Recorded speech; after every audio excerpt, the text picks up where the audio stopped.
Antarctica, the world's greatest freezer, is melting. Trillions of gallons are draining into the oceans. Sea levels are rising. It's happened before, and it's happening again, right now. It's not a question of will sea level rise a large amount. It's only a question of how fast that will occur. How will humans fight back before our cities are inundated? Holding off the sea would be the major employer of the world by 2100. Massive levees to defend our coastlines. Floating towns and cities. Vast dams connecting continents. It's our greatest challenge yet, Earth underwater.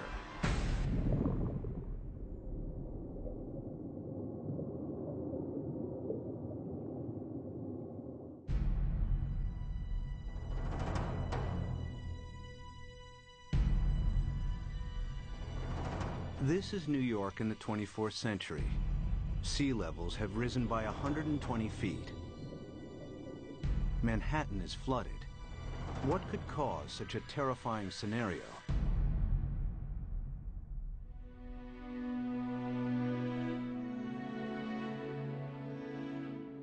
The answer lies here, in Antarctica, where vast amounts of frozen water are locked up in ice.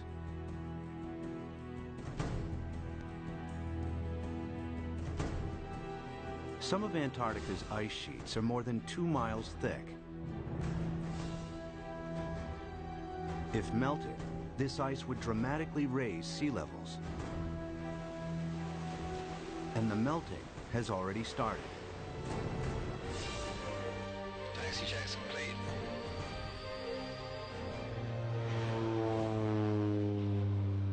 Scientists want to know how much frozen water the continent actually holds, and how much global sea levels will rise if it all melted.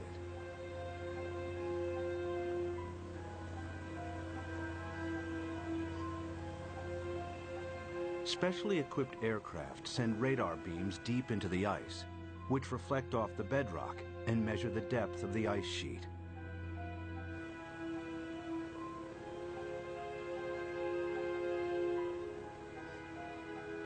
After hundreds of flights, they calculate that Antarctica contains over 90% of the world's ice. Together with Greenland, it's enough to raise global sea levels by an astonishing 230 feet.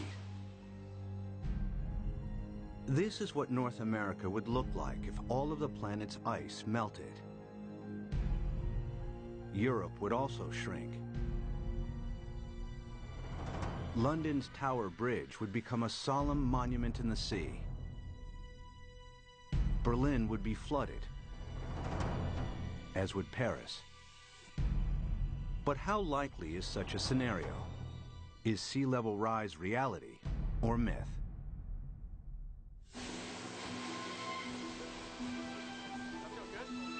Professor Peter Ward is a paleontologist and astrobiologist.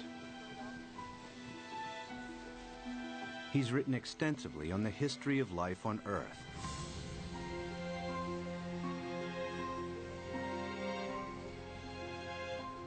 Today, Ward wants to know what would happen to our planet if sea levels rise foot by foot. Somebody give me a zip here. The journey begins in the Florida Keys, a chain of islands south of Miami.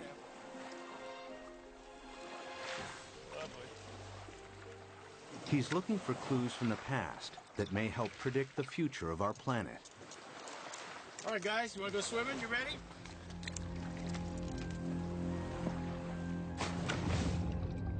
Just a few feet below sea level are banks of coral that have been at this location for over 4,000 years.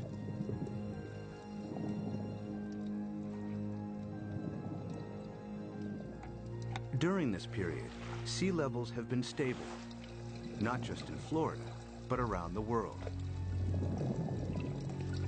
Who's going swimming with me? Come on, boys. But it hasn't always been like this.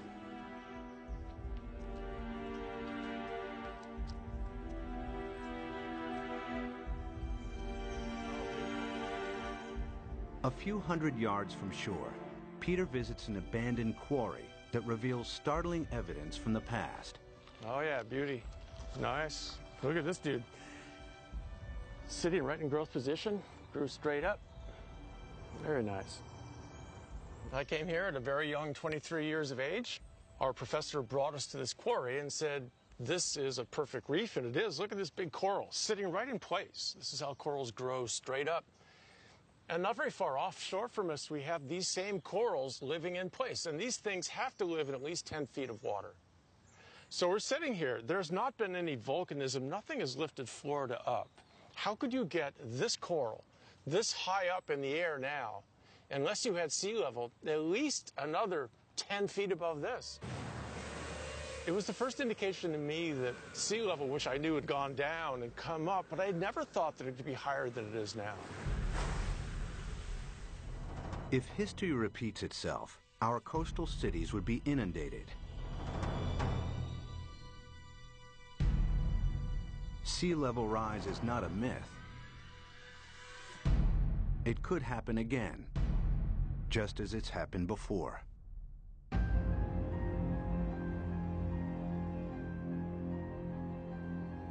The beginning of the most recent ice age was 70,000 years ago. The ice sheets expanded, the planet's landmass grew, and sea levels fell. Then temperatures rose again. The ice receded. Sea levels climbed and eventually settled at today's coastlines. But global temperatures are on the rise again. This time from humans burning huge amounts of fossil fuels. They produce CO2 and other greenhouse gases that heat up our atmosphere. Whenever global temperatures rise, sea levels follow. We have emitted so much carbon dioxide that the amount of carbon dioxide in our atmosphere has increased by about 1/3 in the last 100 years, and it is now higher than any time since at least 1 million years. We expect about 3, 4, even 5 degrees centigrade warming in this century. The warmer it gets, the faster the sea level rises. That means sea level rise will get faster and faster as we heat up the planet more. Of course, predicting future sea level rise is difficult, as the planet has never before experienced the dramatic increase in CO2 of the last 100 years. But Professor Rahmstorf's climate model predicts a maximum 6-foot sea level rise this century as higher temperatures kick in.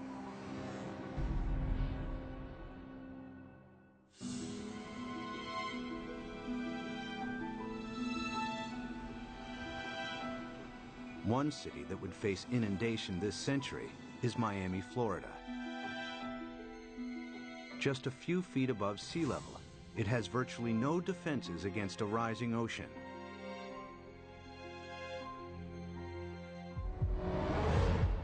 After 1 foot of sea level rise, these beaches would be regularly flooded at high tide. After 2 feet, many roads would be submerged. After 3 feet, if a hurricane strikes, the surging water would overcome sea defenses and cause flooding deep inland. Much of the region's coastal real estate would be ruined. We are looking at millions and millions and millions of dollars of real estate here. And we can assume that every one of these things is $500,000 to $1 million. We've got 100 here, we've got $1 billion in a very short area through here. So our $1 billion of houses, we get 1 meter, 3 feet of sea level rise, and every single one of these houses is useless. Who's going to buy them? What happens to this $1 billion of real estate by the time we get 3 feet? I mean, it's gone. It's useless. It's just, you scrape it off with bulldozers, and you just leave it here. That's what will happen. It'll just be left here. And it's not just residential properties that will be affected. Think of all the wharves and all the places where ships offload and unload all the goods and services. And if sea level rises even 3, 4, 5 feet, every single one of those ports has to be replaced. The cruise ship lines, there are billions of dollars of infrastructure that even a small sea level rise takes out. You got to rebuild it all over again. After 4 feet of sea level rise, electricity supplies would be affected as coastal power plants are flooded. After 5 feet, some of Florida's freshwater resources would be contaminated with seawater, and the Everglades National Park becomes a vast bay. After 6 feet, millions of Floridians would have to evacuate the state. So what's going to happen to Florida? By 2100, we'll be at least 4 to 6 feet higher. So this tide, which is not a high tide, will be about here, up to here. There's no way that we can keep the sea back as it rises. Miami-Dade County will be severely diminished.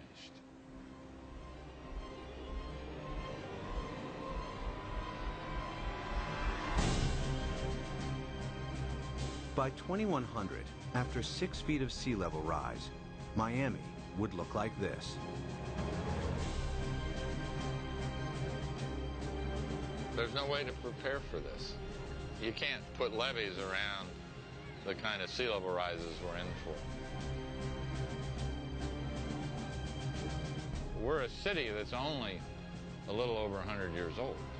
We became a town, an incorporated town in 1896, so we're not that old. But we may not make it for the next 100 years. The only way to prevent Miami from flooding would be to construct a vastly expensive system of levees surrounding the city. It would be a major engineering challenge, as Miami is built on porous ground that allows seawater to seep through. Alternatively, if Miami was flooded, the city would eventually have to be abandoned. There are cities you can save and cities that you can't save, and the choices will be based on, can we dike it off, can we put it off, or is this too expensive, not worth the price, not worth the effort. One city determined to defend itself against the sea is New Orleans, Louisiana. During Hurricane Katrina in 2005, large parts of New Orleans were flooded after a storm surge raised sea levels by 20 feet. The city lies several feet below sea level. Its antiquated locks and levees weren't strong enough to hold back the rising sea. As the storm pushed the Gulf's surging waters into Lake Borgne and onwards into the city's canals, New Orleans' sea defenses broke in 50 places.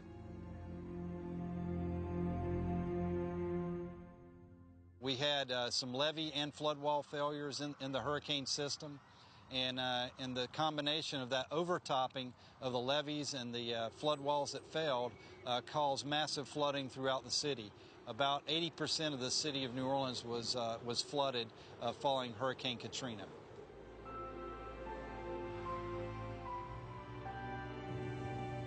It took weeks before the floodwaters were pumped out and residents were able to return. Among them were Victory Wallace Taylor and her son Peter, who returned home to a badly damaged house. The flood was very bad. They wouldn't let us come and see about our house. It damaged my heart a little bit because I'm afraid for the flood. Like if a flood come in again, I don't know what to do because I think I might panic this time. I don't know. It is a hard pill to swallow, you see.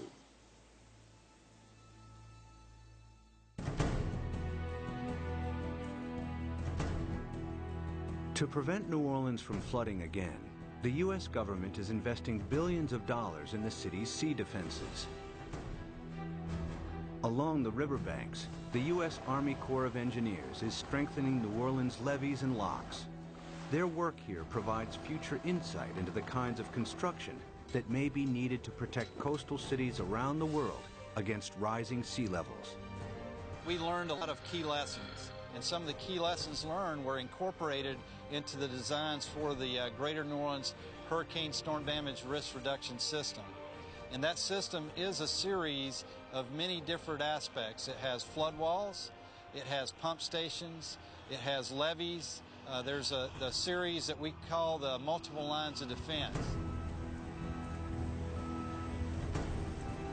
New Orleans defense takes a unique approach against the rising water by confronting the enemy itself. The flood surge that broke its sea defenses approached the city from Lake Bourne, a lagoon east of New Orleans. It's here where the U.S. Army Corps of Engineers is focusing its efforts. What we've done now is we moved the defense of the city out. We're about 12 miles from downtown, about 8 miles away from the 9th Ward, which is flooded. What we've done is we moved the protection from downtown, the heart of the city, left it in there, improved it. We've moved all the way out here, 8 miles out to the edge of Lake Bourne, where we now have this brand new structure which works as a primary line of defense. New Orleans is made up of the best topsoil from the United States that came down the Mississippi River and built up down here. However, back in graduate school, the whole idea was that the better it is to grow something on, the worse it is to build on. Well, this is the topsoil of the nation down here, so it's the worst possible stuff to build in. What you see behind me is the Hawken. It is a pile-driving crane brought in from Seattle, Washington, across the Pacific Ocean, down to the Panama Canal to New Orleans to build this particular gate and the barge gate. And what we've had to do is go down 60 feet through the newer material down to the old Pleistocene clay, and that is our basis. So the main wall itself goes down to minus 130 feet, and the batter piles that brace it are down to 190 feet. All tall buildings in New Orleans, the dome, everything is based upon piles. The new seawall also has to allow ships to pass through.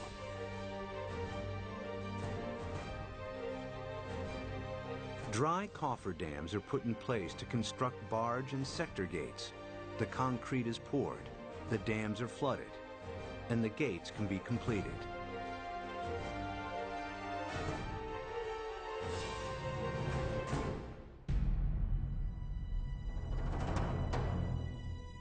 New Orleans' new sea defenses are costing the taxpayer a hefty $15 billion.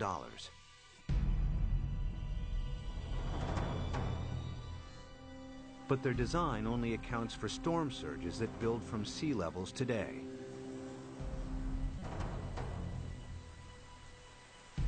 If sea levels rise by 6 feet, any storm surge would be higher as well, and the city's sea defenses would have to be heightened at an even greater cost. Not every country can afford to spend billions on sea defenses. In Bangladesh, many of its 150 million inhabitants live at or just above sea level. Merely 3 feet of sea level rise will have a devastating effect on the country's population. Turns out the area of the world that would be most vulnerable to sea level rise would be Asia. The rice-growing river deltas in Asia that are very close to sea level. Even a modest 3-foot rise would put half the rice land in Bangladesh underwater. Bangladesh has over 100 to 120 million people, and that number is rising fast. A great deal of its land just simply gets covered by water. And again, once you have salt water coming up, it's not just the land that's covered, it's the intrusion of salt. Even a 3-foot sea level rise wipes out half its rice crop. Their population is going up a third, and their land is being shrunk by a third. You know, you do the math. It's a catastrophe coming at us. Much of Bangladesh is a vast muddy delta that can't be defended. 6 feet of sea level rise spells disaster. It would displace millions, probably at least a few tens of millions of people. Where are they going to go? India's already built a wall between India and Bangladesh. They're anticipating there are going to be a lot of Bangladeshis starting to move, looking for a place to go, and Bangladesh itself is already one of the most densely populated countries on Earth. And then there are another 18 or 20 rice-growing river deltas in Asia, the Irrawaddy in Burma, the Pearl River Delta in China, and so forth, that would be affected in varying degrees by the rise in sea level. By the end of the century, cities and coastlines around the world will be under siege from the rising tides. Everywhere, people will be building levees and sea defenses to fight back.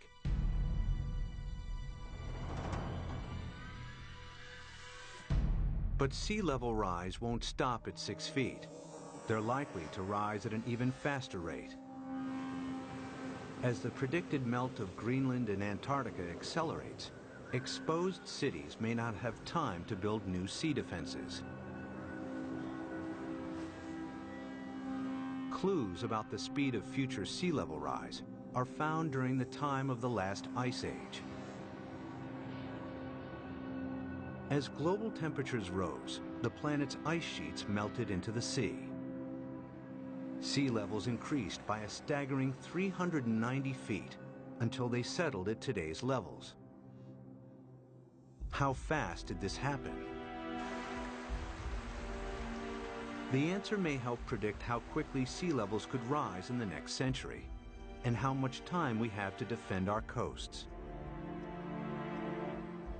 Professor Rick Mortlock is one of the world's leading experts on past sea level rise. He and his team collect fossilized coral from the seabed. In the lab, they analyze and compare the exact depth and age of each sample. A clear picture emerges of how fast sea levels rose thousands of years ago. We have two pieces of fossil coral that was recovered from drill cores off of Barbados. So by dating these samples and knowing the depth at which they were retrieved, we can use that information to create a point-by-point reconstruction of sea level for the last 20,000 years. There's one particular sea level rise of interest. We call it Meltwater Pulse 1A. During that period of time, we believe sea level rose about 20 meters in 500 years, or about 4 to 5 meters per 100 years.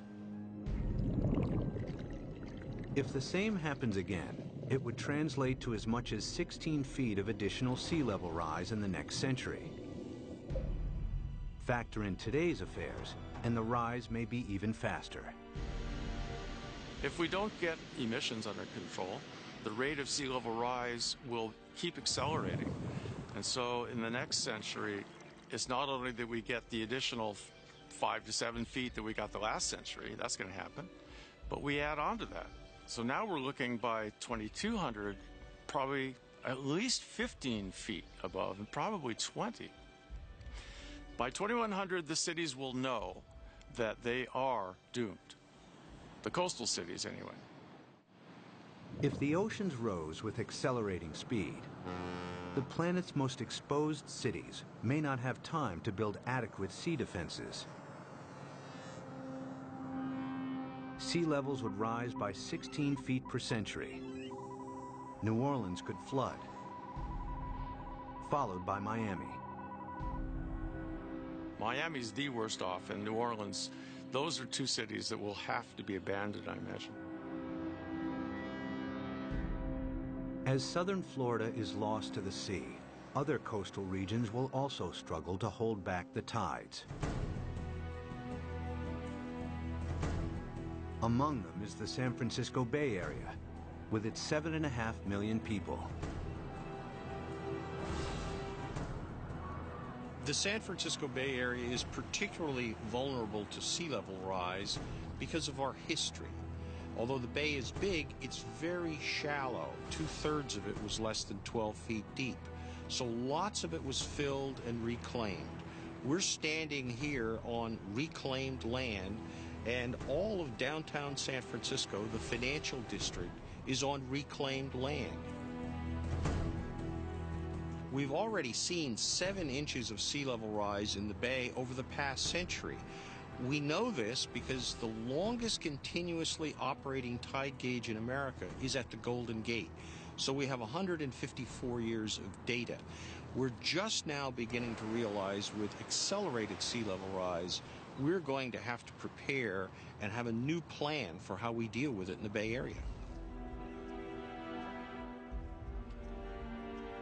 If sea levels rose by an additional 16 feet per century, hundreds of thousands of people would lose their homes in the Bay Area.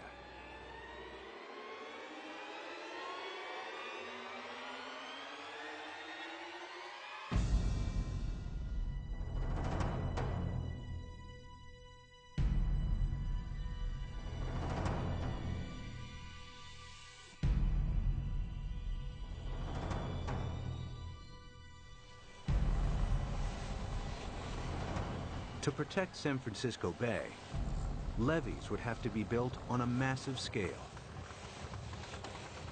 The silver lining is the engineering will create so many jobs. Holding off the sea will be the major employer of the world by 2100, I think. This is going to be worldwide. We're going to have a dam revolution.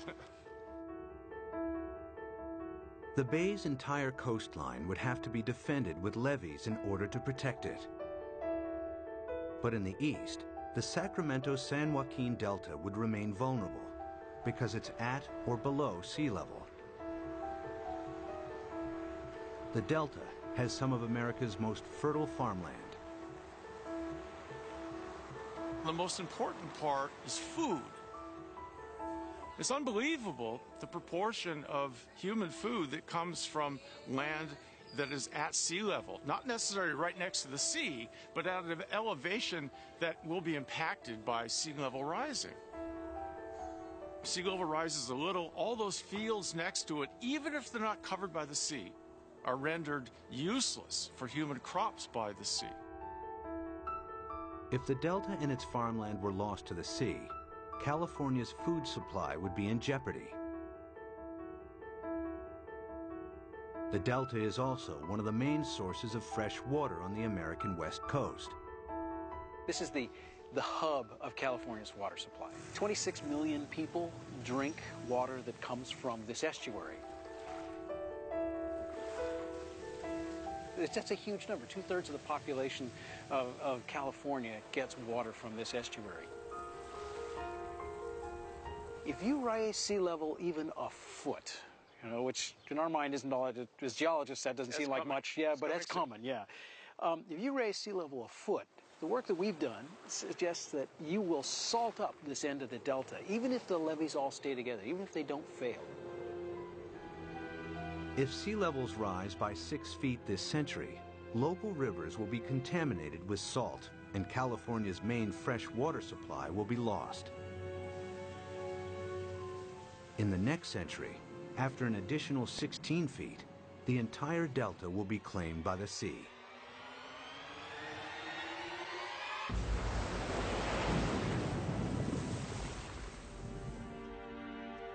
But there may be a way to defend both the Delta and San Francisco Bay. San Francisco is among the best, easiest to save. The most radical solution would be putting a big dam right across the bay under the Golden Gate Bridge. On the ocean side, the sea is about 130 feet deep. Building a dam would be controversial and would turn the bay into a freshwater lagoon. But at a time of intense sea level rise, some may consider this the best option.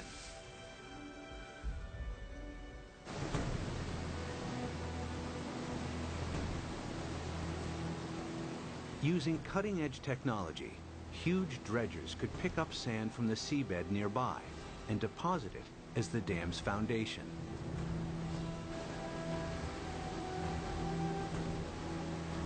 The dam's shallow incline would ensure maximum stability against earthquakes, breaking the power of the ocean waves with ease.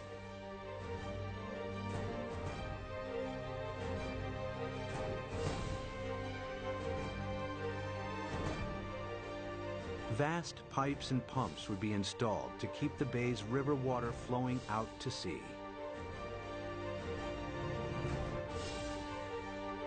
The Golden Gate Dam would cost $2.5 billion and could be heightened to deal with any sea level rise in the future. San Francisco and the Bay Area would be saved.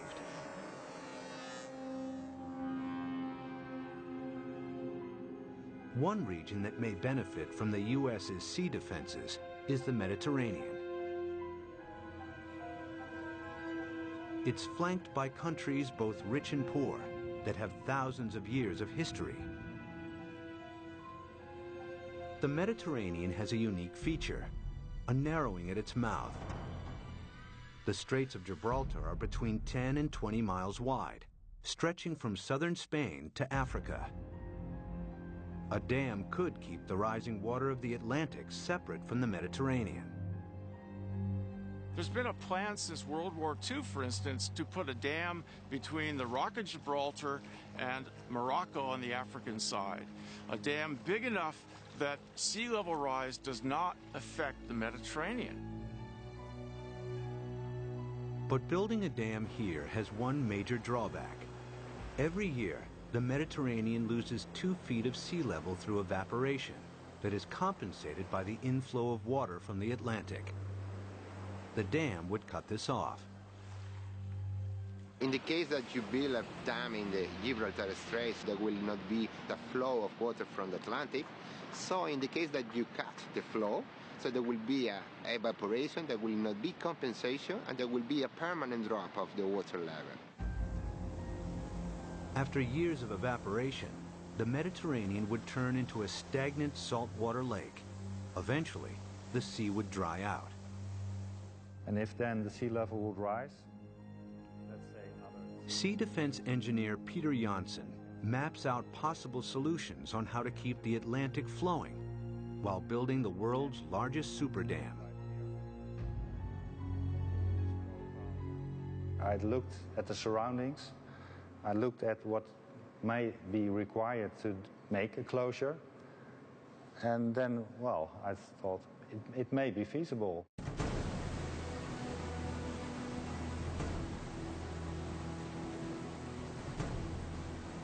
One of Janssen's solutions is to use the same building techniques applied to the Golden Gates. The dam would be 20 miles long and tower 1,250 feet above the seabed, the same height as the Empire State Building. Another solution is to keep the natural flow of the Gibraltar Straits. Huge amounts of Atlantic surface water will flow into the Mediterranean. At a much lower depth, some of the Med's saltier water will be pumped back out again, keeping the sea's salt and sea level stable. The world's greatest super dam would cost $275 billion. The total cost related to what may be the impact for all the cities around the Mediterranean, it seems acceptable. It may be a solution. The Gibraltar Dam would be the world's largest man-made structure, using enough rock to build 1,000 Great Pyramids. Although the dam would cut off the migration of marine life between the Med and the Atlantic, it would save the entire Mediterranean coastline from flooding. It's certainly technologically possible. The old cradle of civilization becomes really the center of civilization. They would be the last coastal cities never affected by sea level rising.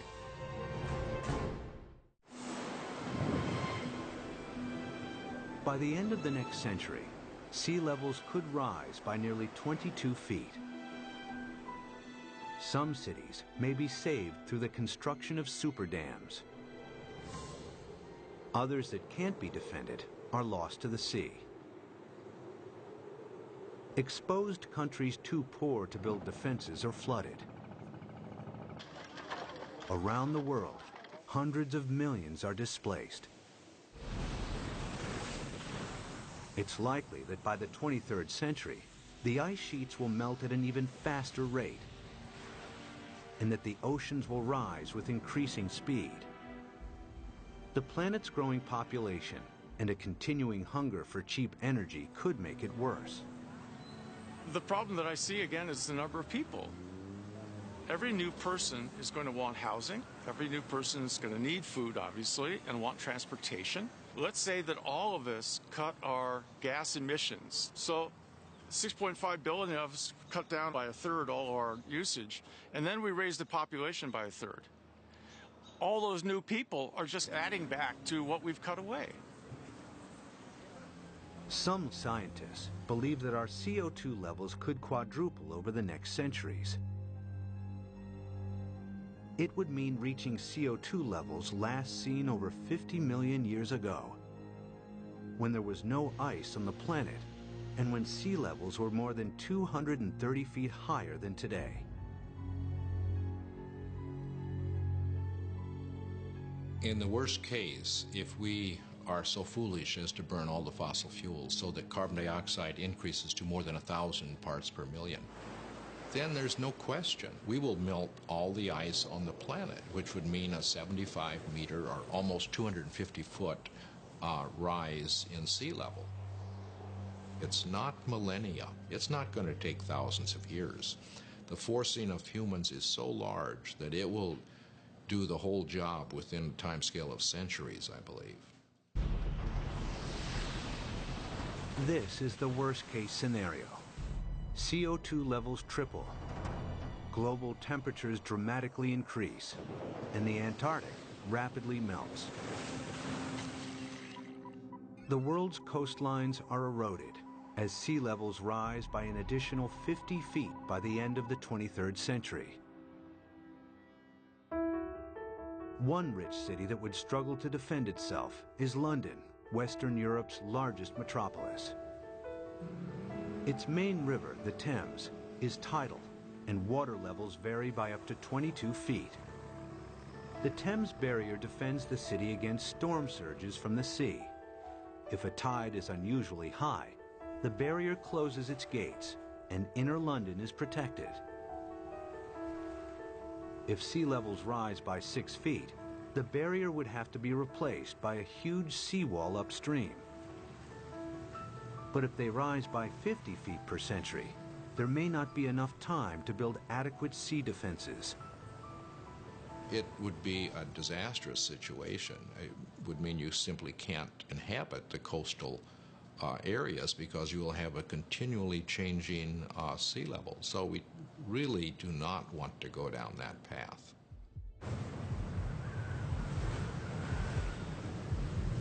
If CO2 continues to increase at a growing rate, 50 feet of sea level rise per century is a distinct possibility. The swiftly rising oceans would bypass any new seawalls. London and large parts of England would be flooded within a few centuries. The worst case scenario is when we have maybe 4 to 6 feet within a decade. That's not the kind of thing where you sort of sell your houses and say it's going to be okay. But you're trying to get out of there without drowning. It's going to challenge the existence of civilization. One of London's most famous landmarks, the Tower Bridge, would become a somber outpost in the sea. I mean, there would be a degree of panic that we cannot imagine as each country tried to figure out how it somehow could survive. Rising oceans would seep underneath obsolete levees or breach areas where there wasn't the time or money to strengthen seawalls. The rapidly rising sea levels would soon overwhelm large parts of continental Europe. By the time all of the Antarctic's ice has melted, Denmark, the Netherlands, and large parts of northern Germany and France will be lost. Significant sea level rise may turn Berlin into a coastal town within centuries. Another 100 years, and the city would be lost to the sea. The rising sea would creep up the River Seine and find its way to Paris. With an elevation of 115 feet, the French capital would be vulnerable to sea level rise. After all of the planet's ice is melted, it will flood. The affluent countries would try to protect their borders against millions and millions who would be leaving the areas most severely affected. But the stresses associated with migration on this scale are unimaginable. The meltdown of the planet's ice sheets would completely transform our world. But even as our coasts are pushed back by the rising oceans, resourceful humans would try to adapt.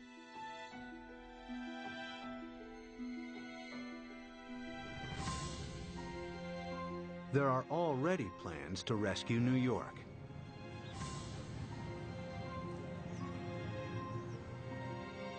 Manhattan Island is flanked by two fast-flowing tidal rivers. The entire city is directly exposed to the North Atlantic and extremely vulnerable to sea level rise.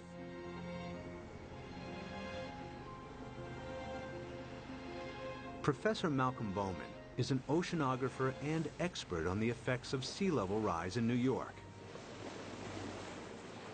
If the worst case scenario, the rapid meltdown of the ice sheet on Greenland, the West Antarctic ice sheet, were to happen extremely rapidly, the future of New York City is in peril.